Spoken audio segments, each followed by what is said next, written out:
Magandang umaga, ngayon po ay araw ng Lunes, August 26, 2024. Update po muli tayo sa lagay ng panahon.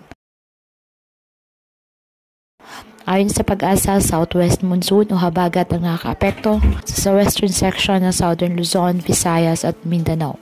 Samantala, lumakas pa ang isang bagyo na nasa labas ng ating PAR, ang Typhoon Shanshan.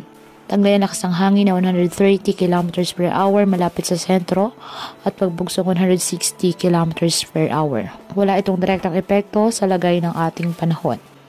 Ang Mimaropa, Western Visayas, Negros Island Region, Zamboanga Peninsula, Basilan, Sulu at Tawi-Tawi, asahan na maulap na halangitan na may kalat-kalat na pagulan at thunderstorms nang dahil po sa habagat. Apektado ng localized thunderstorms ang Metro Manila at nalalabing bahagi ng ating bansa. Kaya patuloy po natin na pinag-iingat ang ating mga kababayan sa banta po ng mga pagbaha at pagguho ng lupa, lalo na po kapag may malalakas na ulan, at ugaliin na magdala palagi ng payong o kahit anumang panangga sa ulan sa tuwing lalabas po ng ating mga tahanan.